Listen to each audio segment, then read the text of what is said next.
जय श्री राम दोस्तों, मैं आपका डॉक्टर श्री राम शर्मा गुड़िया के पिटार में स्वागत है।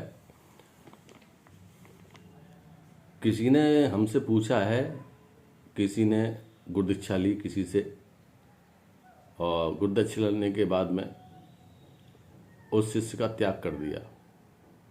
तो उसके ऊपर पूछा है तो मुझे लगा कि वीडियो बनाना चाहिए।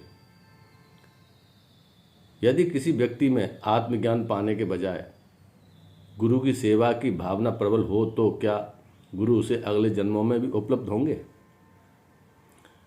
यदि ये भावना ऐसे शिष्य की है जिसने गुरु की पूर्ण समर्पण कर दिया तो गुरु निश्चय ही सदा उसके साथ रहेंगे। परंतु शिष्य को एक ही क्षण भी व्यर्थ नहीं गंवाना चाहिए। उसे एक अगरबत्ती की तरह बनना होगा जो स्वयं जलकर दूसरों को सुगंध देती है।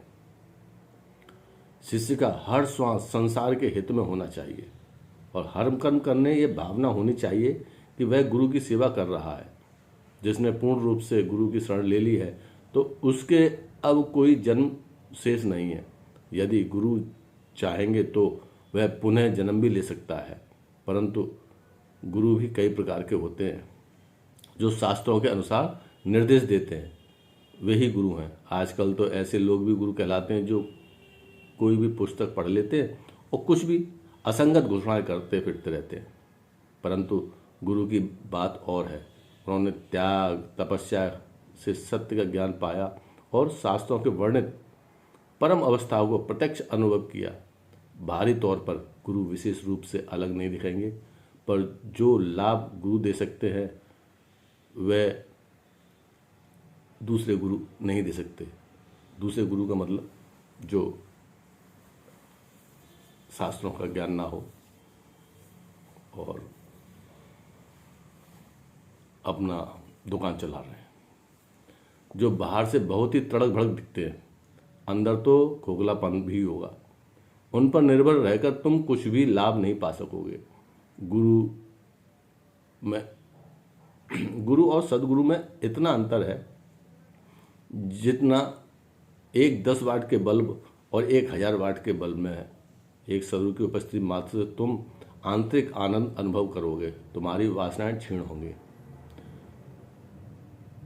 गुरु की शिक्षाएं केवल शब्दों तक सीमित नहीं रहती, उनके कर्मों में परिलक्षित होती है। उनके जीवन में शास्त्रों के वचन जीवंत रूप में देखे जा सकते हैं। यदि तुम गुरु के जीवन का अध्ययन कर लो तो शास्त्र अध्ययन की आवश्यकता नहीं रहेगी। गुरु केवल संसार के कल्याण के लिए जन्म लेते हैं। वे व्यक्ति नहीं कि आदर्श के प्रतिनिधि हैं। हमें केवल उनका अनुसरण करने की जरूरत है। वे हमारे ज्ञान चक्षु खोलते हैं, अंधकार दूर करते हैं।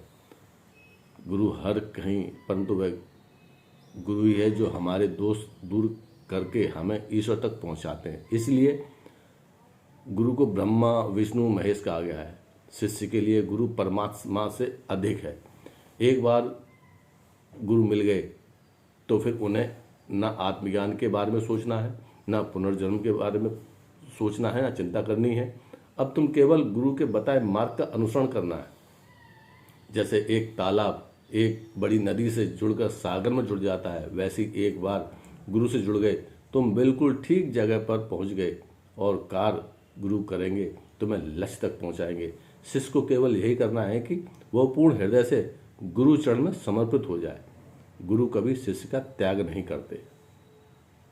यह है, त्याग किया होगा तो आप में कमी है, क्योंकि जहाँ तक मुझे ज्ञान है गुरु कभी त्याग नहीं करता।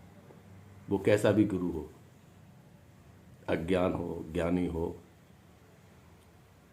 वो त्याग नहीं करते। त्याग करते हैं तो कोई ना कोई उसमें उनको दिख रहा है। अच्छा लगा हो तो शेयर कीजिएगा, लाइक कीजिएगा और सब्सक्राइब कीजिएगा। इसी के साथ जय श्री राम।